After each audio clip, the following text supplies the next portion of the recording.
বিসমিল্লাহির রহমানির রহিম। গত টিউটোরিয়ালে আমরা আমাদের সার্ভিস সেকশনের এই টাইটেল এবং এইচটিএমএল পার্টটা আমরা কমপ্লিট করে নিয়েছিলাম। আজকে আমরা আমাদের সার্ভিস সেকশনে যে কন্টেন্টগুলো আছে সেই কন্টেন্টগুলো ডিজাইন করব।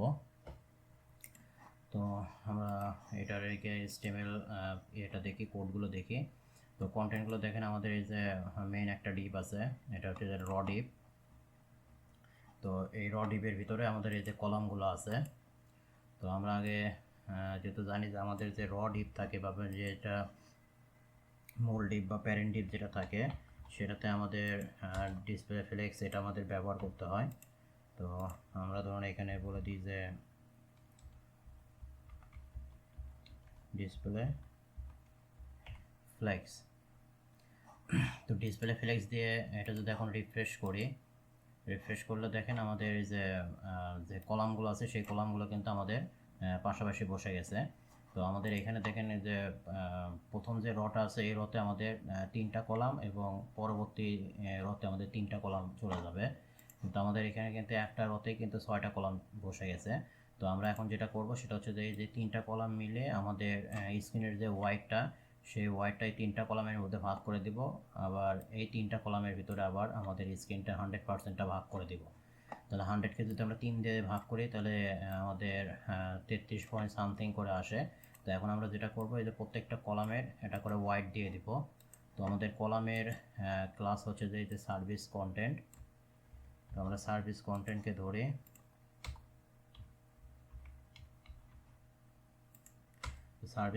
ধরে যদি আমরা ফ্লেক্স বেসিস বলে দিই যদি আমরা বলে দিই যে 30% দিয়ে সেভ দিই, রিফ্রেশ করে রিফ্রেশ করলে দেখেন এগুলো কিন্তু আমাদের এক রতে কিন্তু 3টা আসে না, এখনও কিন্তু 6টাই আছে। তো এটার যেটা প্রবলেমটা হচ্ছে যে আমরা জানি যে আমাদের ফ্লেক্স র্যাপ যে প্রপার্টিটা আছে ওটা প্রথমত ডিফল্টভাবে নো র্যাপ থাকে, যার কারণে আপনার একটা র ডিপের ভিতরে যে কটা কলাম দেবেন সেগুলো সব একটা রর ভিতরেই থাকে। আর আমরা যদি এটার ফ্লেক্স র্যাপ যদি আমরা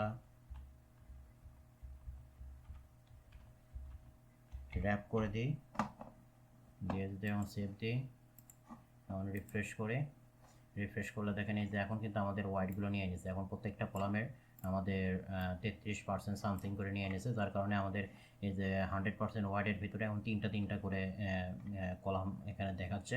প্রথমে 3টা আর বাকি 3টা নিচে আমাদের দিয়ে দিছে।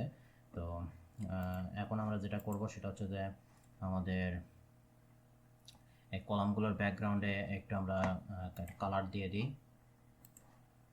তো কলামের ব্যাকগ্রাউন্ডে কালার দেওয়ার জন্য আমরা এই যে এখানে একটা ডিপ নিয়েছিলাম সার্ভিস বক্স। তো এখন এই সার্ভিস বক্সের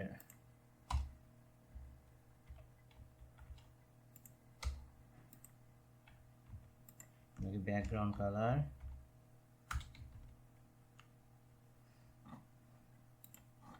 আমরা এই যে এরকম একটা কালার নিব, এখানে ব্যাকগ্রাউন্ড কালার দিয়ে দিই।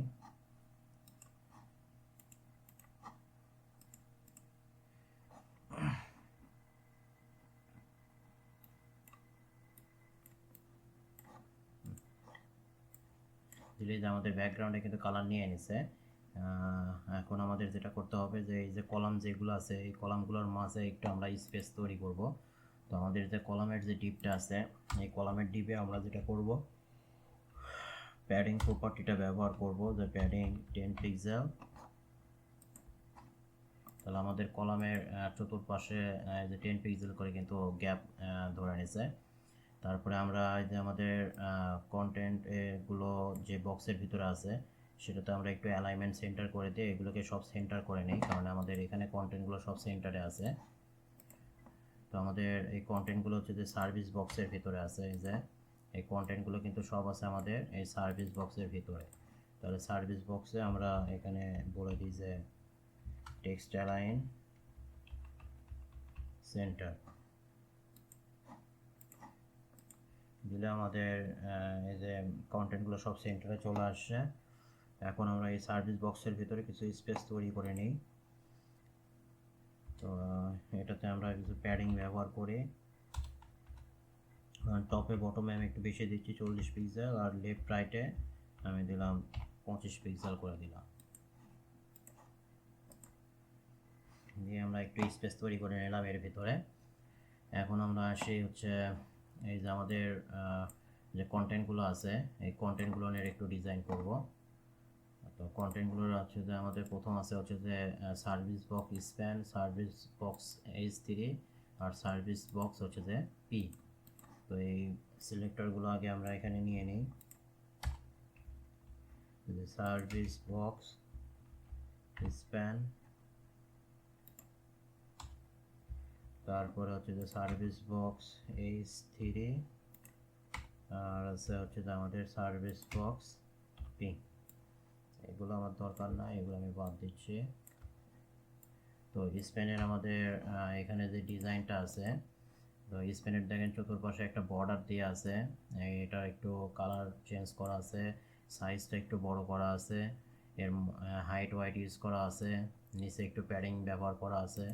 তো স্প্যানে আমরা এই জিনিসগুলো একটু ব্যবহার করি। যেমন ধরুন স্প্যানের যে টেক্সটটা আছে সেটার ফন্ট সাইজটা আমরা একটু বাড়াই দিই, যে 25 পিক্সেল করে দিলাম। আর এটার ফন্ট ওয়াইটটা আমরা একটু বোল্ড করে দিই, ফন্ট ওয়াইট ধরুন আমরা 600 করে দিলাম। তারপরে কালার চেঞ্জ করে দিই আমরা, কালার ধরুন আমরা এরকম কালার নেব।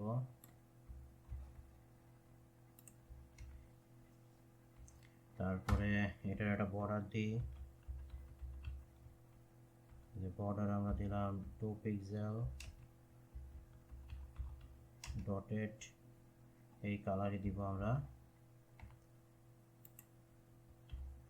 তারপরে বর্ডারটা আমরা রেডিয়াস করে দিই,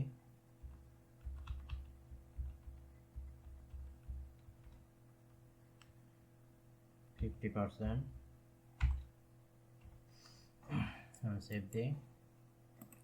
দেওয়ার পরে যদি আমরা আমাদের এটা যদি রিফ্রেশ করি, এই যে দেখেন আমাদের মোটামুটি চলে আসছে। এখন এটার আমরা একটু হোয়াইট হাইট আর নিচে আমাদের একটু মার্জিন দিতে হবে, এগুলো একটু চেঞ্জ করে নিই। যেমন ধরুন এটার আমরা হোয়াইট দিই, যে হোয়াইট আমরা ধরুন দিলাম 80 পিক্সেল, হাইটও দিলাম 80 পিক্সেল। তারপরে আচ্ছা এটাকে দেখি। আচ্ছা আমাদের এখানে হোয়াইট হাইট নেয়নি, এর কারণটা হচ্ছে যে স্পেন যেহেতু একটা ইনলাইন ট্যাগ, তো ইনলাইন ট্যাগে আপনার এই হোয়াইট হাইটগুলো নেয় না। তো এটাকে আগে আমাদের ব্লক করে নিতে হবে। তো যার কারণে আমি ধরুন ব্লক করার জন্য এই যে ডিসপ্লে যে প্রপার্টিটা আছে এটা ব্যবহার করে আমি এখানে বলে দিলাম যে ইনলাইন ব্লক। তো ইনলাইন ট্যাগকে যদি আমরা ব্লক করতে চাই, তো ব্লক ট্যাগের হোয়াইট আমরা ডিফল্টভাবে 100% থাকে, পরবর্তীতে আমরা এটার হোয়াইট কম বেশি করতে পারি। আর ইনলাইন ট্যাগের হোয়াইট কোনো ডিফল্ট কোনো হোয়াইট থাকে না, যার কারণে এটার হোয়াইট হাইটটা ফিক্সড কোনো হোয়াইট হাইট নেয় না। এখন যদি সেভ দিই দেখেন এই যে আমাদের এটার কিন্তু হোয়াইট হাইট কিন্তু নিয়ে নিয়েছে 80 পিক্সেল করে।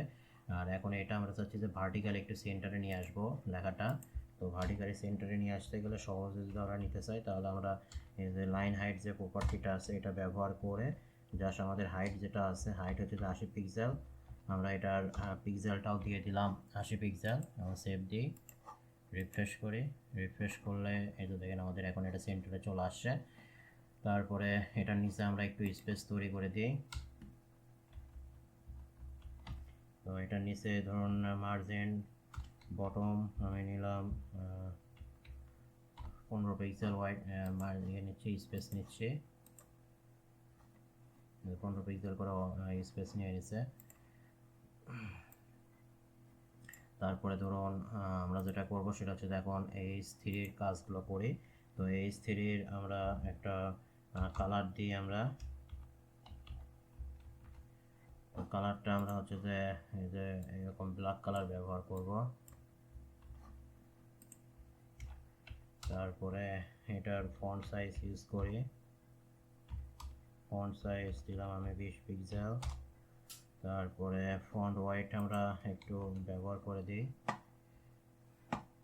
এই যে এখানে আমরা ফন্ট হোয়াইট, এটারও ফন্ট হোয়াইট সেম দিই,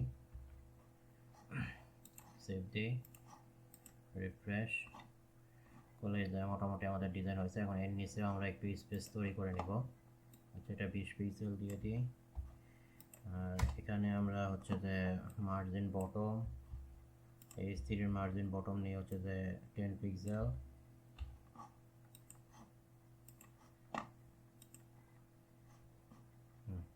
এখন আমরা সিএসএস করবো হচ্ছে যে প্যারাগ্রাফের। তো প্যারাগ্রাফের ধরুন আমি এখানে দিলাম যে ফন্ট সাইজ দিলাম 17 পিক্সেল। আর লাইন হাইট দিলাম হচ্ছে যে 25 পিক্সেল।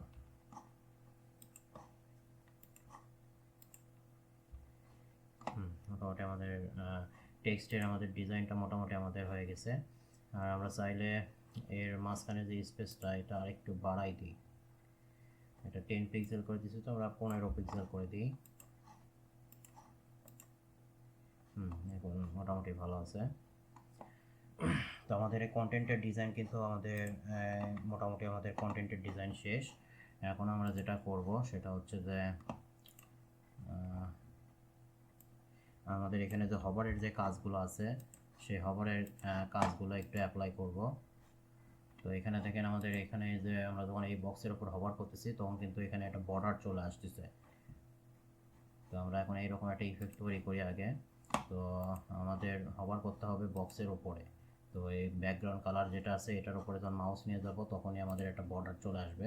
তো ব্যাকগ্রাউন্ড কালারটা আমরা ইউজ করছি যদি সার্ভিস বক্সের উপরে। তো আমরা এখন এই সার্ভিস বক্সটাকে উপরে যেহেতু হভার করতে চাচ্ছি সেহেতু প্রথমত সার্ভিস বক্স নিলাম, নিয়ে এখানে বলে দিলাম যে হভার দিয়ে এখন আমি যেটা চাচ্ছি যে হভারের সময় জাস্ট এটার একটা বর্ডার আসবে। বর্ডার আমি দিলাম যে 2 পিক্সেল ডটেড একটা কালার দিয়ে আমরা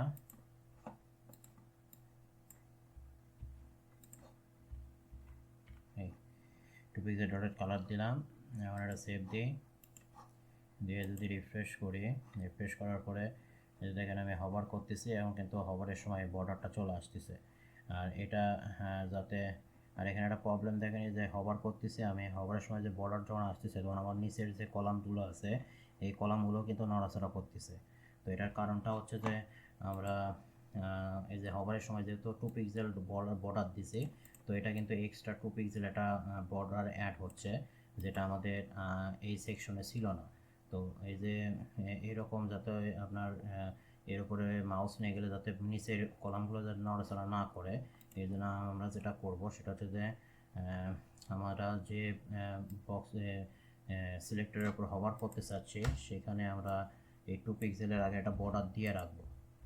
কারণ ও এখানে যেহেতু বর্ডার পাচ্ছে না, এখানে নাল 0 হয়ে আছে আর এখানে 2 পিক্সেল বর্ডার পাওয়ার কারণে কিন্তু এটার কিন্তু আপনার একটু হাইটটা একটু বেশি, হোয়াইট হাইট একটু বেশি হয়ে যাচ্ছে, যার কারণে ওইরকম একটু নিচের কলামগুলো একটু নড়াচড়া করতেছে।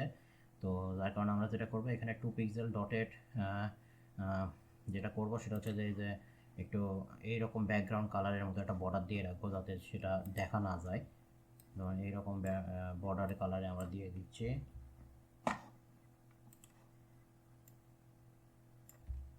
যেটা বর্ডারটা আমি দিই,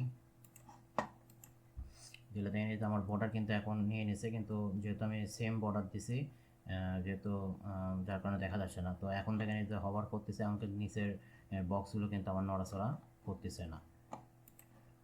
তো এটা ডটেড না দিয়ে আমরা সলিডও দিয়ে রাখতে পারি, সলিড দিয়ে দিলাম। আর এই যে হভারের ইফেক্টটা যাতে একটু স্মুথলি হয় এই জন্য আমরা এখানে ট্রানজিশন দিয়ে আমরা এখানে বলে দিই যে অল,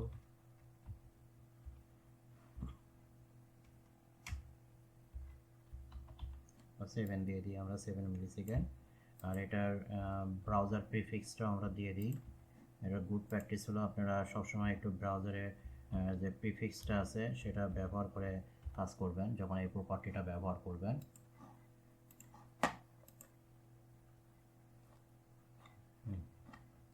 মোটামুটি আমাদের হয়েছে, বর্ডারটা এখন আমাদের আসতেছে, কিন্তু এখানে দেখেন আমাদের এই বর্ডারটা আসার সাথে সাথে কিন্তু আমাদের এই বক্সটাও একটু উপর দিকে কিন্তু একটু মুভ করতেছে। হভারের সময় বর্ডার শো হচ্ছে এবং বক্সটাও একটু উপর দিকে মুভ করতেছে। তো এই উপর দিকে মুভ করার জন্য আমরা যেটা করব সেটা হচ্ছে যে এই যে বক্সের উপর হভার করলে যেহেতু বক্সটা মুভ হচ্ছে, তো এই বক্সের ভিতরে আমরা এখানে একটা অ্যানিমেশন একটা প্রপার্টি আছে, ট্রান্সফর্ম প্রপার্টি দিয়ে এর ভ্যালু দিব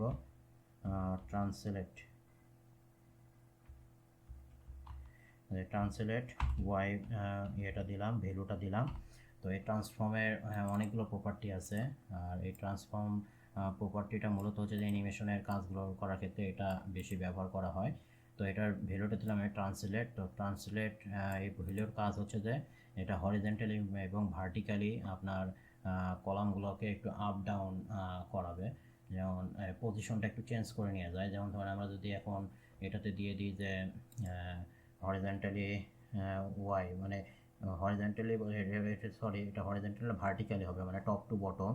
যেমন ধরেন এখন যদি আমি এটার ভ্যালু যদি আমি দিই যে 10 পিক্সেল, তো এটা ডিফল্টভাবে 0 থাকে, 0 পিক্সেল হচ্ছে যে ডিফল্ট।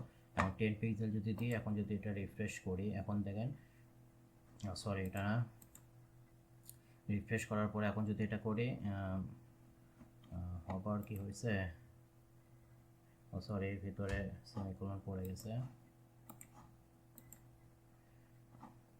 এই যে এখন দেখেন এটা কিন্তু নিচ দিকে আসতেছে, এই যে নিচ দিকে কিন্তু এটা আমাদের মুভ হচ্ছে। তো এই যে ট্রান্সলেট ওয়াই দিলে এটা টপ টু বটম কাজ করে। তো আমি যদি প্লাস ভ্যালু দিই তাহলে সেটা নিচ দিকে মুভ করবে, আর আমি যদি এটা যদি মাইনাস ভ্যালু দিই তাহলে এটা যাবে উপর দিকে। এখন ধরুন -10 করে দিলাম, এখন যদি এটা দিই দেখেন এই যে এখন কিন্তু আমার স্মুথলিভাবে কিন্তু উপর দিকে এটা কিন্তু মুভ করতেছে। তো আর এটা আছে ট্রান্সলেট এক্স, যেটা আপনার লেফট টু রাইট আপনার কলামগুলোকে একটু নড়াচড়া করাবে, সেক্ষেত্রে আপনার ট্রান্সলেট এক্সটা ব্যবহার করতে পারেন। তো এটার ভ্যালুটা আমরা একটু বাড়িয়ে দিই। তো ট্রান্সলেট ওয়াই দিলে এটা টপ টু বটম এটা কাজ করে। তো এখানে আমাদের আরেকটা ইফেক্ট আছে যে এই যে আমাদের স্পেন যে ইয়েটা ছিল, এই যে সার্কেল যে এটা ছিল, দেন এটা যখন আমরা হভার করতেছি তখন এটা কিন্তু একটি জুমিং ইফেক্ট হচ্ছে, সামনের দিকে কিন্তু একটু জুম হচ্ছে।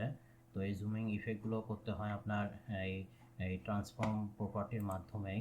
এই যে ট্রান্সফর্ম যে প্রপার্টি এটার মাধ্যমে কিন্তু ভ্যালুটা আমাদের ইউজ করতে হবে স্কেল ভ্যালু। তো স্কেল ভ্যালুর মাধ্যমে আমাদের এইরকম একটা জুমিং ইফেক্ট তৈরি হয়। তো এটা যেহেতু আমাদের জুমিং ইফেক্টটা হচ্ছে আমাদের স্পেনের উপরে, তো আমাদের এখন এখানে হভারের যে সিলেক্টরটা সেটা নিতে হবে এইভাবে যে যখন আমরা এই যে বর্ডার বক্সের উপরে যখন এই বক্সের উপরে হভার করব, বক্সের উপর যখন হভার করব তখন কিন্তু স্পেনটা কিন্তু আমাদের মুভ হচ্ছে। তো যার কারণে আমাদের সিলেক্টরটা নিতে হবে এরকম যে সার্ভিস বক্স হভার, মানে সার্ভিস বক্সের উপরে যখন হভার করব তখন মুভ করবে কোনটা, স্প্যান যে ট্যাগটা আছে আমাদের এই যে সার্ভিস বক্সের ভিতরে যে স্প্যান ট্যাগটা আছে এই ট্যাগটা আমাদের মুভ করবে। তো এখন আমরা এখানে যেটা বলে দেবো সেটা হচ্ছে যে ট্রান্সফর্মটা দিয়ে আমি এখানে বলে দেবো স্কেল। তো স্কেল দিয়ে আমি এখানে হয়তো দিয়ে দিলাম 1.2। তো শুধুমাত্র যদি আমরা স্কেল দিই তাহলে এটা আপনার হরিজন্টাল এবং ভার্টিক্যালি এটা জুম করে। আর আপনি যদি জাস্ট হরিজন্টালি চান তাহলে আপনাকে এখানে স্কেল ওয়াই, আবার যদি ভার্টিক্যালি চান তাহলে সরি ভার্টিক্যালি চাইলে স্কেল ওয়াই, হরিজন্টালি চাইলে স্কেল এক্স, এগুলো বলে দিতে হয়। তো আমি যেহেতু দুই পাশ থেকে এটা স্কেল করতে চাচ্ছি যার কারণে স্কেল শুধুমাত্র ব্যবহার করলাম। এই যে এখন দেখেন এটা কিন্তু আমাদের এখন এর উপরে যখন নিয়ে যাচ্ছে এটা কিন্তু মুভ হচ্ছে, জুমিং ইফেক্ট কিন্তু আমাদের চলে আসছে। আর এটা যাতে একটু স্মুথলি হয় এজন্য আমরা এই যে ট্রানজিশন যেটা আছে এটা আমরা এখন ব্যবহার করবো হচ্ছে যেহেতু আমাদের এই ট্রান্সলেট প্রপার্টিটা অ্যাপ্লাই হচ্ছে স্পেনের উপরে, তো আমরা এই স্পেনের ভিতরে এখন এটা দিয়ে দেব। এখন যদি রিফ্রেশ করে সরি রিফ্রেশ করলে দেখেন এই যে এটা এখন দেখেন স্মুথলিভাবে কিন্তু এটা জুম হচ্ছে। তো আমাদের সার্ভিস সেকশনে এইটুকুই ডিজাইন ছিল। তো আশা করি আপনারা এগুলো সঠিকভাবে করতে পারবেন এবং বেশি বেশি প্র্যাকটিস করবেন। তো আজকের টিউটোরিয়ালে এইটুকুই, ধন্যবাদ।